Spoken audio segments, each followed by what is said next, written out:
ఈ విద్యుత్ రంగ సంస్థలకు సంబంధించి 81,516 కోట్లకి అప్పుల పాలు చేసినటువంటి దుస్థితి.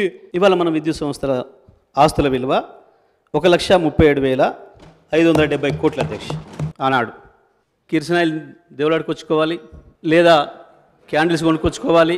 2014 నుంచే కరెంటు చూసినట్టు అది మొత్తం అంధకారంలో ఉన్నట్టు వారే వచ్చి మొత్తం తెలంగాణ రాష్ట్రాన్ని కనబెట్టినట్టు.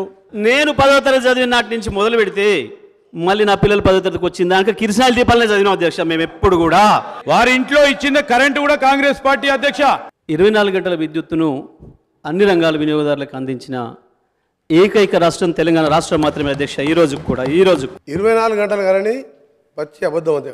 లాగ్ బుక్లు ఎందుకు తీసుకొచ్చి మీరు హైదరాబాద్లో దాచిపెట్టిండ్రు? ఇవాళ ఏమున్నామో అర్థం చేసుకోవాలంటే ఆ రోజు ఏమున్నామో తెలుసుకోవాలి, ఆ రోజు ఏమున్నామో జ్ఞాపకం చేసుకోవాలి. ఎవడైనా తలమాసినోడు ఇది కొనుక్కునేటోడు దొరికితే వాడిని తీసుకొచ్చి మాకు అప్పచెప్పండి.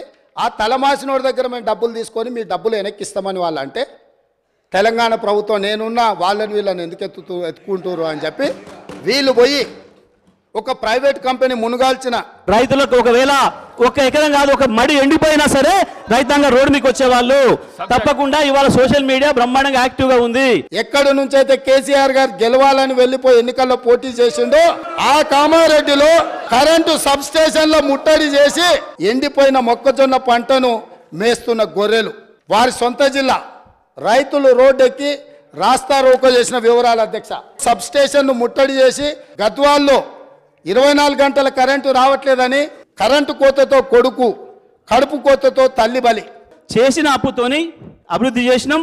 అదే అప్పుల్ని అదే సంస్థలు తీర్చుకోవడం కావాల్సిన ఏర్పాట్లు కూడా చేసినాం. పేరు పవర్ లేని పవర్ మినిస్టర్ అయినా మొత్తం నడిపించింది ప్రభాకర్ రావు. యాదాద్రి ప్లాంట్లో సబ్ కాంట్రాక్టర్ ఈయన పాత్ర 10,000 కోట్లు తిన్నాడు. అలా అన్ని తయారు చేసి పెట్టినాం, భూమి పెట్టినాం, నీళ్లు పెట్టినాం, అన్ని ఇచ్చినాం, విద్యుత్ ఇచ్చినాం, అన్ని ఇచ్చినాం.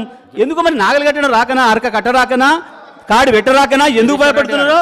అప్పటికే 15 సంవత్సరాలు రిటైర్ అయిన ప్రభాకర్ రావుని తీసుకొచ్చి మా ప్రభుత్వం చార్జ్ తీసుకొని మా ముఖ్యమంత్రి గారు చార్జ్ తీసుకొని తెల్లారి ఆ రోజు సాయంత్రం రిజైన్ చేసిండు. తెల్లారి మేము పిలిస్తే కూడా రాలే. ఇదేంది అధ్యక్ష? ఒక ఆఫీసరు ఇంత పెద్ద సంస్థ నడిపినోడు మొత్తం దివాలు తీపిచ్చిండు, వీళ్ళకి దోషపెట్టిండు. సిట్టింగ్ జడ్జితో విచారణ చేయిస్తారా, కమిషన్ వేసి విచారణ చేయిస్తారా, వెంటనే విచారణకు ఆదేశించాలని చెప్పి నేను సభ కోరుతా ఉన్నా అధ్యక్ష. వారి కోరిక మేరకు జ్యుడిషియల్ ఎంక్వైరీకి ఈ ప్రభుత్వం ఆదేశాలు ఇస్తుందని తమ ద్వారా తెలియజేస్తున్నాను అధ్యక్ష.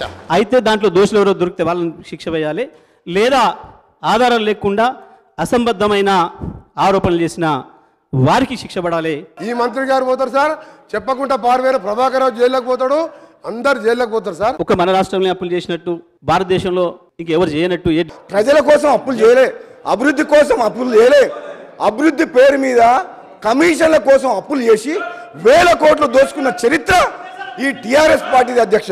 మరి వారు ఉపయోగించిన పదం ఖబర్దారని అధ్యక్ష స్థానాన్న బీఆర్ఎస్ పార్టీనా వ్యక్తిగతంగా మమ్మల్ని?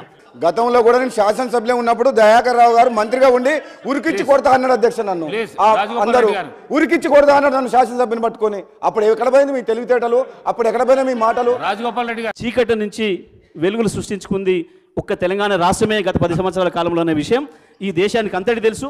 కరెంటు కావాలా, కాంగ్రెస్ కావాలంటే జనం కాంగ్రెస్ కావాలి, కరెంటు కూడా కావాలన్నారు. ఇద్దరు కలిపి మాకు ఓటేశారు. అప్పులు అనేవి ఇవాళ ఈ సభలో ఉన్న అందరికీ ఉన్నాయి అధ్యక్ష. నాకు కూడా ఉంది అప్పు, గౌరవ ముఖ్యమంత్రి గారికి ఉంది, గౌరవ ఉప ముఖ్యమంత్రి గారికి ఉంది. నాకు ఎక్కడ అప్పు లేదు సార్, అప్పు లేదు సార్.